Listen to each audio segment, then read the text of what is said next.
the most interesting genres of modern text is dystopia. Dystopian stories have the potential to satirize, to entertain, to provide warnings, or to tell stories. There are a few questions any great storyteller has to ask themselves before they tell the story. Why must you tell the story? Why does the story need to exist, and what greater purpose does it serve?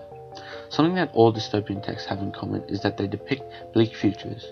They tell a story of what went wrong, and the best stories, the ones which inspire revolution, will show what needs to be done to prevent the bleak future. The film WALL-E is a story about two robots, Wall-E and Eve, working together to make Earth habitable again. Ian Forster's The Machine Stops is a story about a common Joe, Kuno, trying to connect with his mother Vashti. Both stories depict settings of undesirable futures brought upon by technological or human mistakes. So, both texts urge the audience to consider contemporary issues such as over-reliance on technology. Why must you tell the story is a relevant question for all works of dystopia. Why does the story need to be told? Dystopian texts are often used as warnings. They speculate what may happen if humans don't change their course. What will happen when we become over-dependent on technology? This is an issue explored in both WALL-E and The Machine Stops. In The Machine Stops, the only form of communication is through the wearisome machine. The relationship between Kuno and Vashti, who are family, seems fabricated. Here, Vashti's impatient tone shows her reluctance to speak with her own child, as she describes the conversation as a disastrous waste of time. I think that TMS appeals to the core human value of relationships and communication, especially between family. Forces shows what happens when there is a lack of communication, as people will start to depend on technology, in this case the machine, rather than each other. But when the entire communication system broke down, the world as they understood it ended.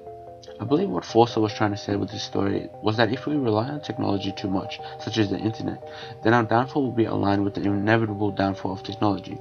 Similarly, WALL-E depicts humans who are over-dependent on technology. The humans are characterized as being lazy and ignorant of their surroundings.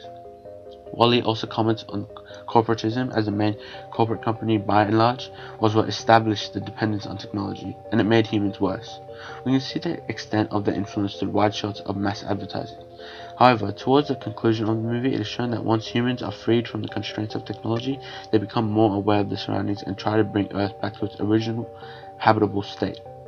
WALL-E hyperbolizes the characterization of humans to warn us that if we become too dependent on technology, then we will also become lazy and ignorant.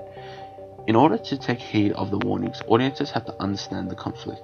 The audience has to be part of the narrative journey so they can share the experience and act on the messages that are being conveyed. WALL-E has to overcome the villain of a story, the setting of the axiom.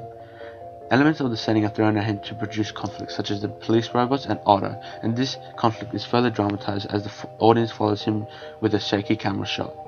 We follow him as he overcomes these conflicts through cooperation and discovers so much about himself, like his strength and his capability for love. From an emotional perspective, that is much more relatable than facing your nemesis. Similarly, in TMS, Kuno attempts to find societal norms to connect with his family, but is unsuccessful. Everyone in the audience has overcome a problem within their surroundings, and thus the conflict and overall a story is created that resonates with the audience's experience and the contemporary issues. Rather than explicitly stating to care for the environment, WALL-E forewarns its audience the negative effects of ignoring it. WALL-E uses its plotline to drive forward this foreboding ideology, encouraging its audience to prevent the dystopic future from ever occurring. Ultimately, that is the goal of a composer of a dystopic text. Forster and Pixar both achieve their purposes by urging the audience to consider contemporary issues and act on preventing a bleak future.